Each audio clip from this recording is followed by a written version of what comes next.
Welcome, everyone. I'm Coach Neshi with Shooting School Basketball, and you are listening to Meet Your College Hoops Coach.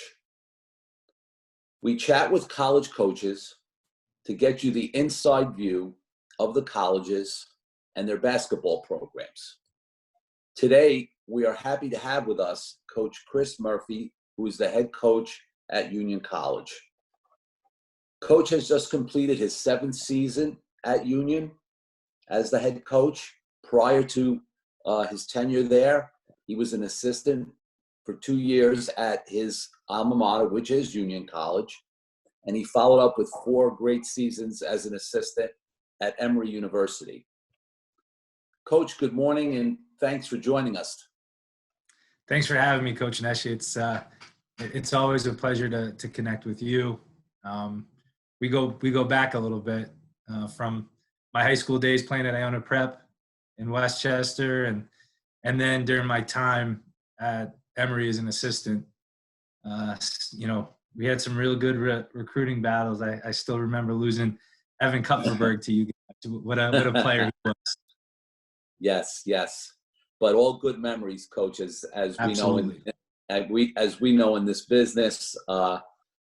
One of the great things for me in my 30 years is actually building the associations, not only that we have with our players, but also with our colleagues that are also coaches in the field, and getting to see what you've accomplished over these years. And it's already, 7 years that you're the head coach at Union, which is amazing because, as you mentioned, I remember you as a standout high school player that you were at Iona Prep. So, Coach, again, great to have you with us. And if you could, give us a kind of an overview of Union College. Sure. So Union is a private residential liberal arts college set on about 100 acres in Schenectady, New York, upstate New York, about 3 hours north of New York City, 3 hours west of Boston, and 3 hours south of Montreal, kind of like centrally located in New York State. We have about 2,150 students, and it's classified as a highly selective college when it comes to the admissions process. Great. And all your students are on campus. Is that correct, Coach? Yes. We're a residential campus. All students are actually guaranteed 4 years of housing if they attend. We have some students, there's some off-campus housing within walking distance to campus, and some seniors like to take advantage of that. But for the most part, our students will be on campus for all 4 years. Yeah, and what's kind of a general breakdown, Coach, of where the students come from as regards to states? Sure. The majority of the students will come from that 3 hour to 4 hour radius that I talked about. Mm-hmm.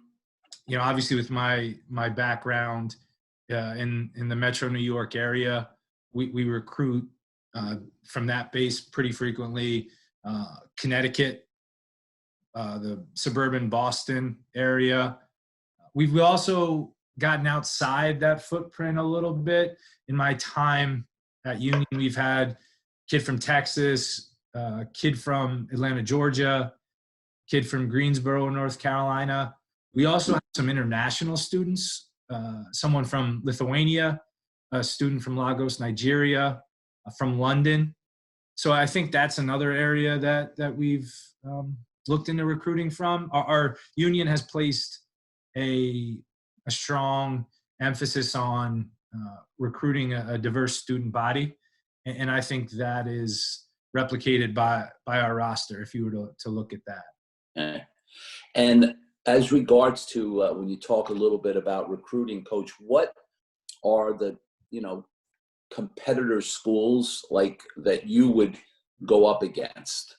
And generally speaking, I know Sure. It's always going to be somewhat of a mixed bag, but are there certain schools that you seem to come up against more than others?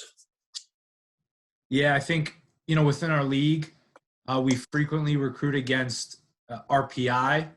Mm-hmm. That's a school located about 15 minutes away from us. They're um, uh, strong engineering school.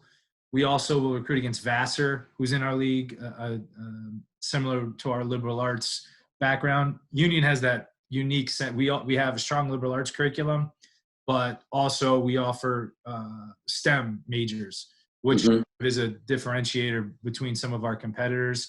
But within the league, I'd say Vassar, Skidmore, another school, strong academic school, and RPI. Um, Also, we cross with some of the NESCAC schools. I'd say, Trinity, Conn College, Bates, Bowdoin, Mm-hmm. Hamilton, and then University of Rochester and NYU, probably within region. And it's something that I think it all depends what the student is looking for. I'd say we probably cross more often with the schools that are similar in our size, Right. and at least when it gets down, when the kid's making a decision, When unless they narrow it down, right? When they yeah, narrow, yeah. yeah, and less frequently with some of the bigger university type schools. Yeah, I always felt, Coach, on the recruiting perspective that, for example, you mentioned NYU. So for me, if we were involved with a young man who we really liked, and he mentioned, "Well, Coach, I've visited 3 other schools, and I want to visit NYU," and so they visited Tufts. Well, scratch Tufts. I'll say Hamilton. I'll say Amherst and Union. And then if we're that 4th school, to me, our chances are much slimmer profile-wise because of the difference between city and more of a rural campus, grass and trees, size of the school being smaller. Like where do we fit in that part of it? Not to say we would, especially if it's a recruit who we rank very high. It's not that we would give up on him, but I would know that for us, it's not something that we have high expectations about our ability to get a recruit who is looking at other schools that are really not like NYU, except that they're academic schools. We're the oddball there. Yeah, So I think you hit the nail on the head with some of those statements. For us, I think some of the challenges when going up against some of the bigger schools would probably lean more towards, those schools are in more urban settings or more city setting, and we're a little bit different than some of the schools like, let's say Hamilton or Middlebury. Schenectady is in the middle of the capital region, like Albany, Schenectady, Troy, and we have a re-emerging downtown district. There's a nice harbor district in the area, but we also have that more traditional campus. mm-hmm. And then you have the ability to walk off campus and go to a couple of the nice restaurants that they have. They have a couple of new hotels that were built just because Schenectady is again a re-emerging nation. So and I think to your point about if we're recruiting against Rochester, NYU, Emory, Tufts, all schools in a more urban setting, I realize I have to portray Union as unique, but also try and emphasize that, hey, we do have a city feel, because it seems pretty clear that that's what the student is looking for, and it can be a challenge, but you just try and emphasize all the benefits that Union has to offer the student. Yeah. What would you say? So we get a good picture of what some of the schools you run up against all the time might be. What might you say, Coach, might be unique about Union, that is, that stands out in your recruiting, um, eh, uh, with other schools in your league that maybe you are recruiting against some of those schools that you mentioned, like Skidmore, but what might be unique about Union that, could set you guys apart from some of your competitors in your conference? Sure. I think the one piece that makes Union unique is the strong STEM curriculum that Hmm. we offer in a liberal arts setting. And I had a conversation with my wife, who is a Union graduate as well, but she also took graduate level courses at RPI, one of our competitors, more of a technical school. And the way she described it is, RPI really prepares students well for the engineering jobs, the STEM jobs, those technical jobs. But Union prepares its students to be manager level positions at those companies. So you're still getting that technical background, but they're also challenging the way that you think and communicate, and preparing you not just for those first few years after college, but for the next 10 to 15 years as you work your way up. And the blend of the liberal arts curriculum with the STEM curriculum is unique. There's not many schools in the country that offer that. Some of the other aspects I think that make Union unique are just the tradition of athletics. There's some liberal arts schools that I wouldn't say have this background that Union has with Division I hockey, which won a Right. national championship in 2014. Mm. Our football team played in a national championship game back in the late 80s. Our basketball team has experienced some tremendous success dating back to the 1970s. So blending that strong athletic tradition with academic excellence is another area that I feel like Union sets itself apart. Yeah. Uh, what about, Coach? Can you talk a little bit about the league, the Liberty League overall?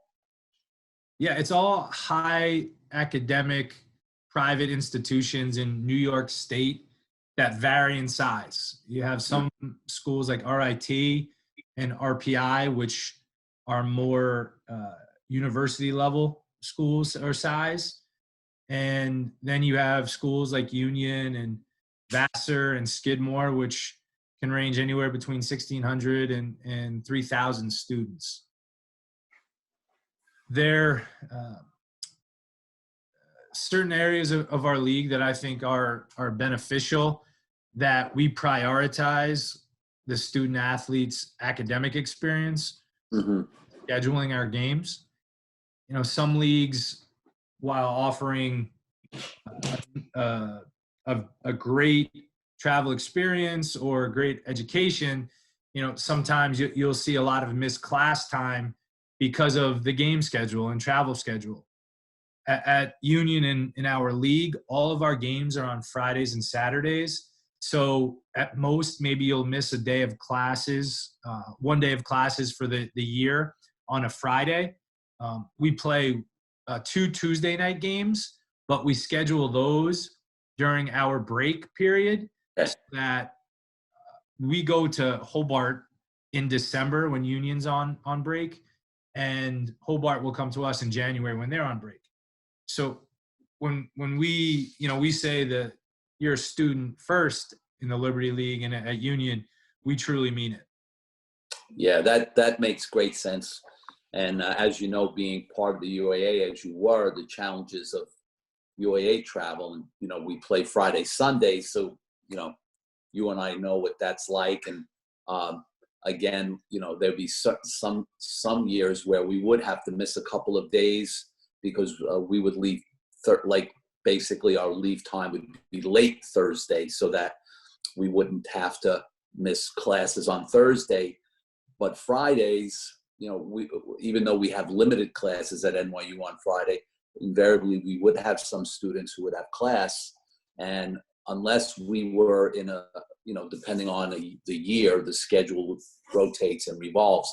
Some years we actually would miss no class because all of our travel would be done out of session, but it was rare. We would always wind up missing a day or two. So that's great. And that's similar to the Ivy League, as you and I know, right? Right. So they play Friday, Saturday.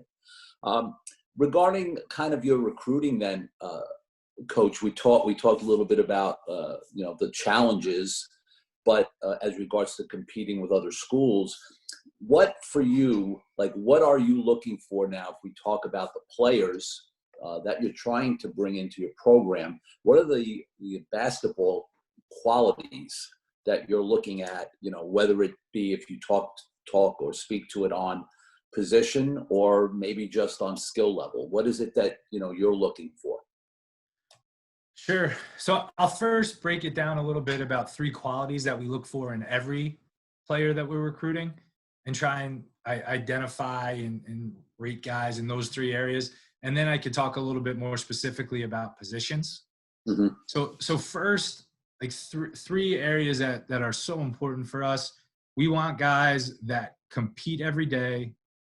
We want guys that are talented enough to help us win. And then we want guys that are selfless, that care more about their teammates than they do about themselves. And those 3 things are very hard to evaluate at times. I think the talent piece might be the easiest one. Great point, Coach.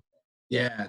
Because what you mentioned, Coach, which is a great point, the challenge of evaluating that is largely time and effort, where you have to be able to read between the lines, check with everyone and anyone in the basketball world that intersects with the young man and his high school program, his AAU program, watching film and trying to see not what he's doing on the court, but what is he doing when he comes out of the game?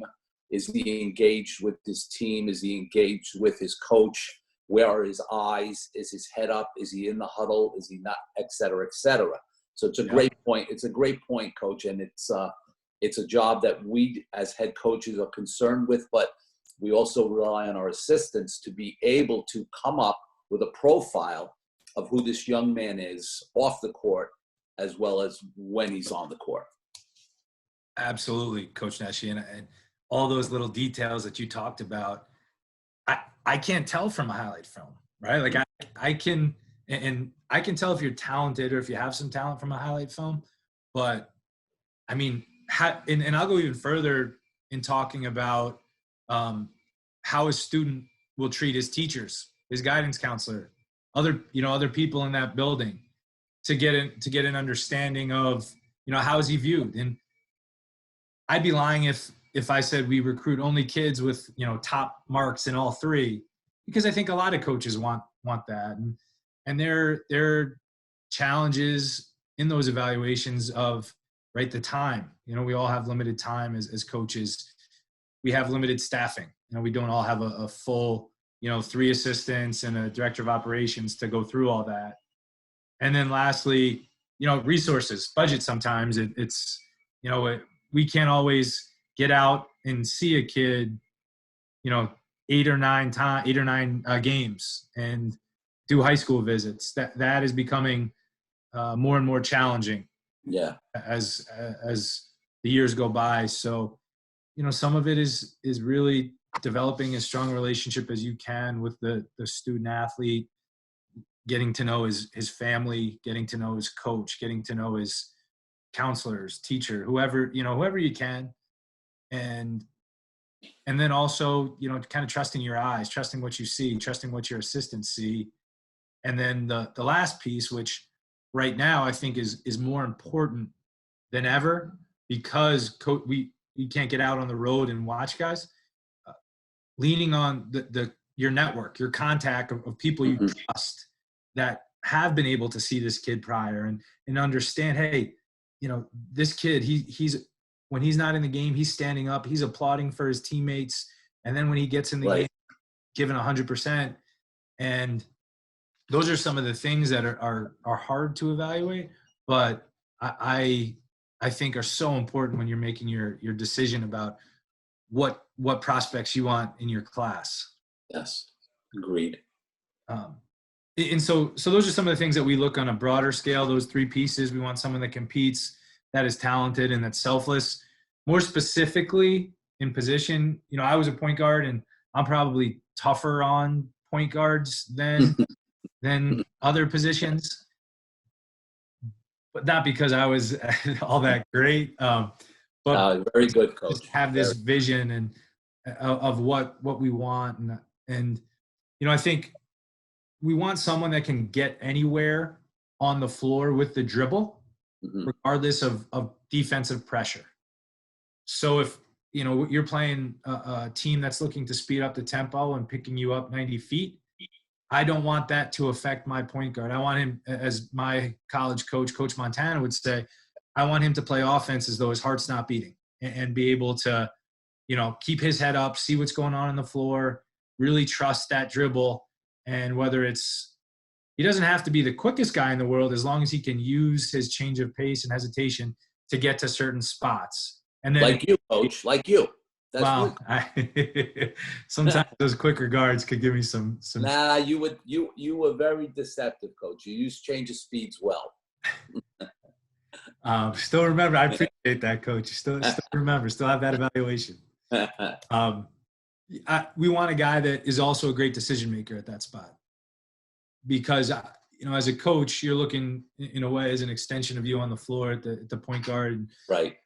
And that's someone that, you know, I'll spend a lot of time watching film with, asking what he sees, share what I see, and then hopefully, I don't want him to see the game the way that I see it. I want him to see it better than the way I see it. And, you know, we're fortunate enough right now. We have a couple of really, really talented young point guards on the roster, but it's just a consistently evolving and consistent process of growing for them and making sure that they're making the right decisions. And part of that decision-making process is being able to play at a fast pace and not allowing that to affect your decision-making, you know, and I think that always is a challenge for high school seniors when they make the transition to college.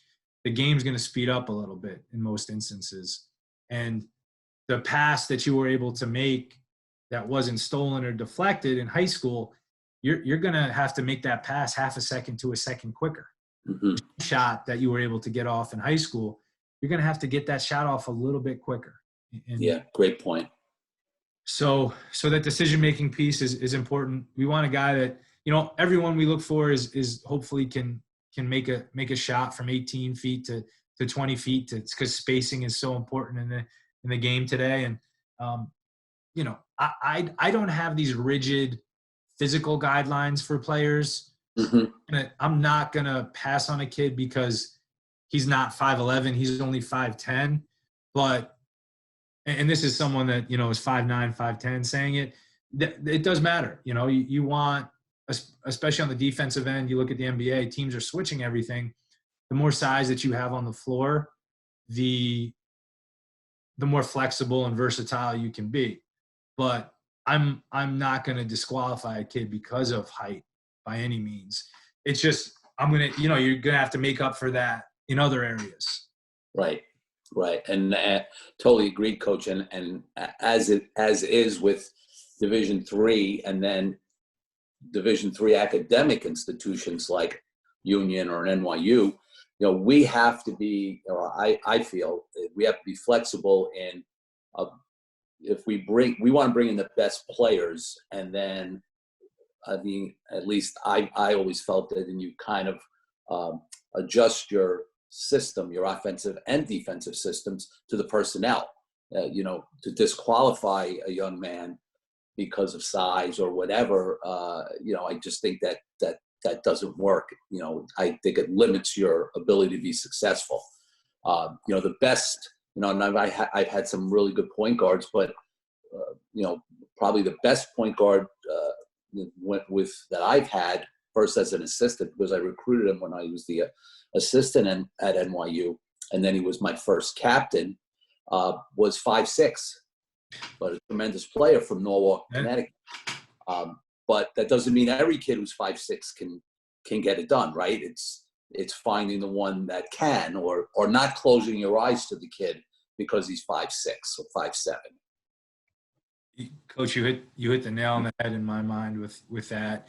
Just as a coach at a high academic school, it's different than being at a place where you can just offer a scholarship and not have to worry about, factors such as admissions, like academics or financial aid. It's kind of that three-ring circus that, you have the talent, you have the ability to get in the school, and then it works out with the financial aid process. And also, we can't be that selective to have this rigid system, as you said, right? I think the best coaches, they get the best players, or the best players that they can at their school, and then they put them in the position to succeed. Yes. I remember, Coach, playing against some of your really good NYU teams when I was an assistant at Emory. And, I think one year you really engaged some Princeton concepts. Yes. That's very difficult to guard. And, a couple of years later, you had two of the better post players in the league, and you really hammered it in the post, less Princeton style and more, right. Hey, we're going to run some high-low stuff. We're going to run some ball screen stuff.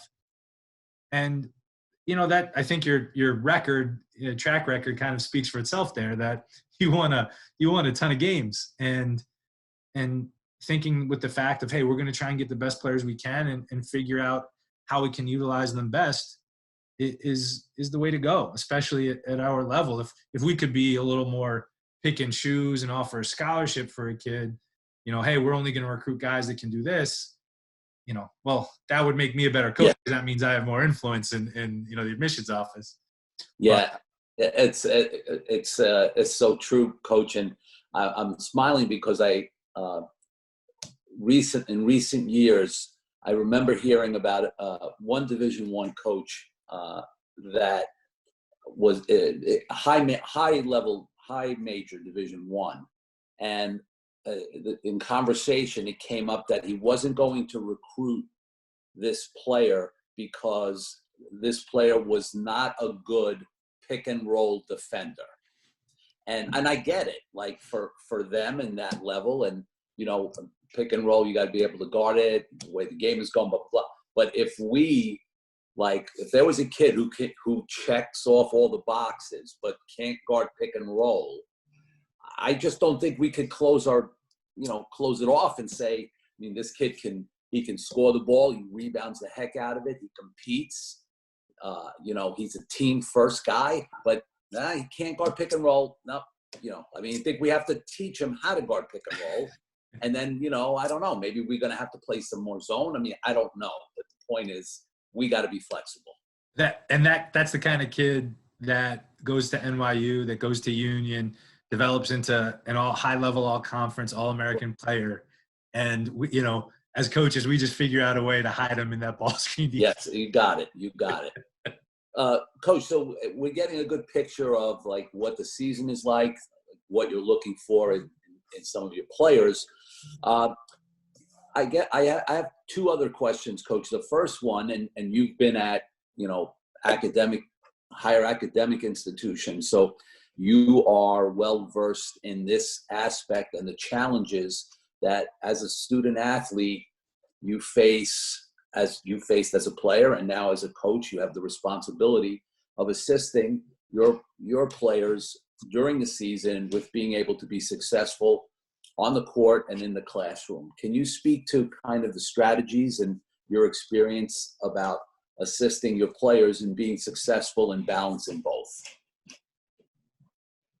At Union, I actually feel like we're in a good position in helping our student athletes deal with the main challenge which I find to be time management and organization.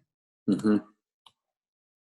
At unions, we're on the trimester system. I don't think I mentioned that before. So as opposed to 2 15-week semesters, we're on 3 10-week trimesters.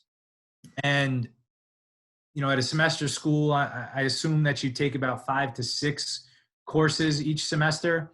At union during the trimester, with the trimester period, you only take 3 classes per term. Okay. So during the season, you're not worried about juggling 5 or 6 different courses. You're only juggling those 3. And when that comes to your schedule, union has two blocks of classes, either Monday, Wednesday, and Friday for an hour, or Tuesday and Thursday for an hour, 40 minutes. Okay. So we have students that will take classes, from 8 a.m. till about 11 or 11:30 a.m. Monday, Wednesday, Friday. They'll be done by noon on those days, and then they won't have to take any classes on Tuesday, Thursday. So now so that's the time management piece that we work with, so you're going to be able to fit in meeting with your professors, to go to a study review, to get to the library, to come in and watch film with the coaches, to get to the athletic training room, all those different things. You will have time for it, union, because you're only taking those 3 classes. But that with that time is the responsibility to make sure you're organized. Right. Because if on the Tuesday, Thursday where you don't have any classes, you're sleeping till 11 a.m. and then going to lunch, and now it's already the afternoon and you didn't get anything accomplished, is that necessarily the right mindset? So what we'll do is we'll have strength workouts, maybe, for students that don't have classes on Tuesday, Thursday morning. So they'll be up at 9, get to a workout, and now the blood's flowing, and they're going to have a productive day as Right. to sleeping in and just allowing the day to get away from them. The other thing is as I'm sure during finals week or at midterm week, practices can be challenging. Yeah. And we get those schedules in advance, and we work with our student athletes to try and limit the stress that they may be feeling. And again, you're only studying for 3 midterms or 3 finals at a time, as Right. compared to 5 or 6, which can be beneficial for our student athletes. Interesting. And we have the Office of Student Success, which will work. We have some staff there that will work with students specifically on time management, organization, study strategies, which can come in handy for the first year students specifically, on top of different tutoring opportunities available to our students.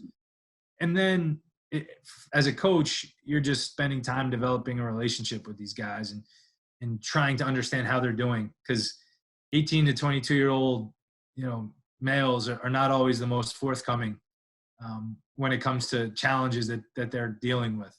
So, and that relationship starts during the recruiting process, but, then you hope that they trust you as a coach to say, hey, coach, I need help. And, I'm, as an alum of this school, I have some knowledge of areas how we can help the student athletes. And both 2 of my assistants, Nick Cerisi and Kevin Weckworth, are both alums as well. Kevin Weckworth graduated in 2017. So he has a little more recent knowledge of, some of the challenges that the student athletes may face.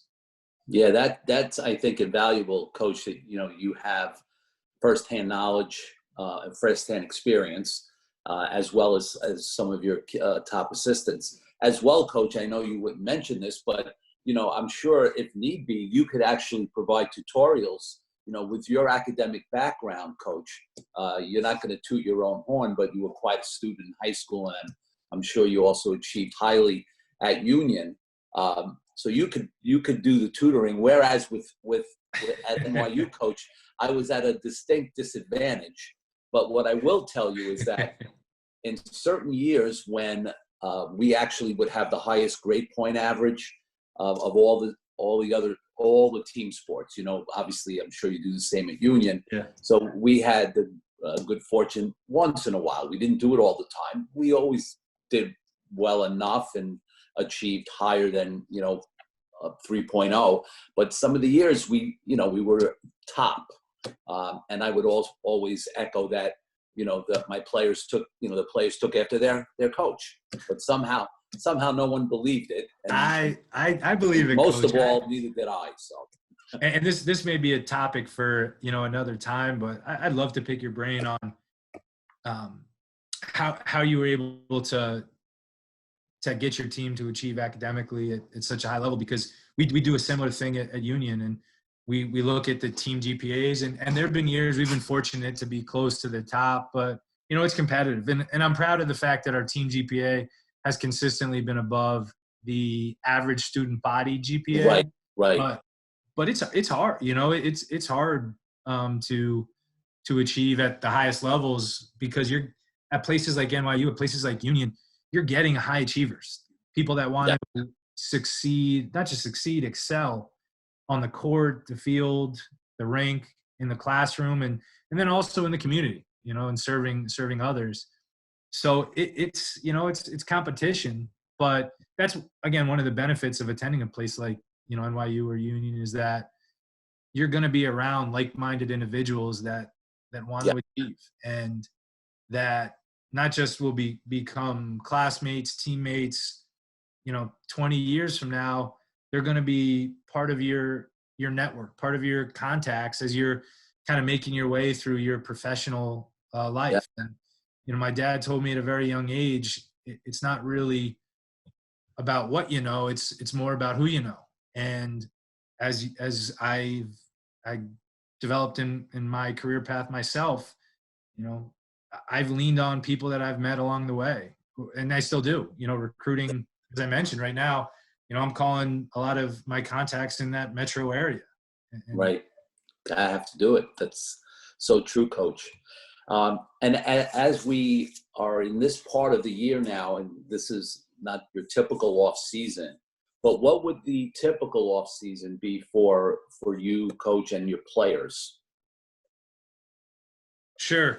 So we, once the season ends, hopefully, mid-March, whenever the tournament is, we usually give the guys 7 to 10 days off. For us, it coincides with final exam times in the winter term. So I'll usually allow them to get some time, but we'll have an end of the year meeting, and we will, I'll talk to the upperclassmen, returning seniors usually, and the seniors will kind of lead our off-season workouts, because Division III, as everything is voluntary. Coaches cannot be present, cannot mandate that the student athletes participate in any sort of basketball activity. So our seniors take the lead, and what they usually do is they'll schedule 3 to 4 days of pickup basketball for about an hour and a half each time. So that is kind of six. That I kind of say, all right, how many hours per week are we gonna take up? And so the pickup will take about 6 hours of your week, 3 or 4 days, an hour and a half. And they'll work with the seniors will work with our varsity strength and conditioning coach to set up time for our guys to get into the weight room for and cardio work, which will be about an hour to an hour and 15 minutes, 3 days a week. So Nice. It's another 3 to 4 hours. So let's say we're at 10 hours per week. And then our seniors will kind of either tell guys, get in for your own individual group, small basketball workout, or we'll get 3 or 4 guys together and we'll do, 45 minutes to an hour of individual work twice a week. So that'll be, I'd say 2 hours a week. So you're kind of getting about 12 hours per week of work in the off season. And again, that's kind of what our seniors have each year set the tone and expected. I see them, at the end of March basketball or middle of March, and then October 15th is really the first opportunity that I get to see how that off season went. And it's the old adage, teams are made in the fall and winter. and players are made in the spring and summer. And that's the Right. opportunity for guys to improve. And at Division III, I always thought that the most talented players that we recruited, or the best recruiting gets that we got, not always correlated to who the most successful player was. I thought the most individually self-motivated players usually were the ones that ended up having the best careers, because they would just get better and better and better as their career went on. And at the Division I or Division II level, your coach is going to force you to be in the gym, so you're almost forced to get better. At the Division III level, I can't force you to get better. You have to have that motivation and will, and that goes back to that recruiting, one of those recruiting characteristics, competitor, right? Like we want a competitor, and it's hard because, at a place like NYU, a place like Union, you can pursue, your academic interests. You can pursue extracurricular interests, joining different clubs or whatever else it may be around. So there's going to be priorities that you have to establish. And for us at Union, our priority system is our family and faith, academics, Union hoops, and then that other stuff. And there's time for that other stuff. But we say, hey, are you fulfilling our priority system each day? And of course, some years are better than others. Right. Yeah, that's always the case, right, Coach? Coach, this has been a wealth of information today. I know for the young men and their families that are going to be tuning in and getting information about Union College, this is going to be invaluable to them, from my perspective, and knowing you personally, and also what you've done at Union College. I think for the young man who wants an education at a nice kind of intimate campus with some flexibility with potential majors, and a very, very solid, competitive and kind of well and put together basketball program, this is a great option. So I know that the young men that are going to be tuning in are going to get a lot of good information here, and I would hope that you may get some inquiries.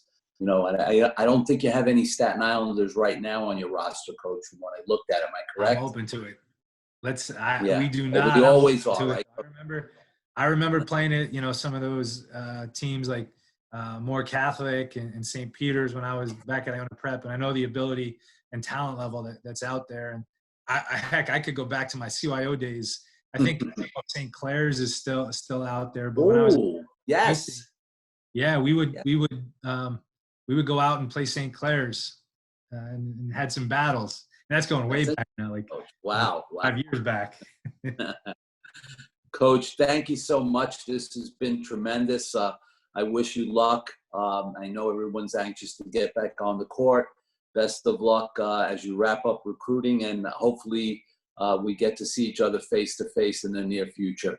Yeah, thanks so much for having me, Coach. I appreciate giving me the platform just to talk about our college and our basketball program. And I have the utmost respect for all that you have accomplished during your career. I mean, one of the most successful Division III basketball coaches ever. And not just that, I also probably remember even more, I was just a lowly assistant, and anytime we were at a recruiting event or anything like that, you'd always make it a point to just come over and say hi, ask how I was doing. You offered some recruiting advice too, which I still use to this day. And I just thank you very much for all of that and continuing to offer me some advice. So I really do appreciate it, and look forward to seeing you as well. Yeah, thanks so much. Great. Thanks, Coach. Take care.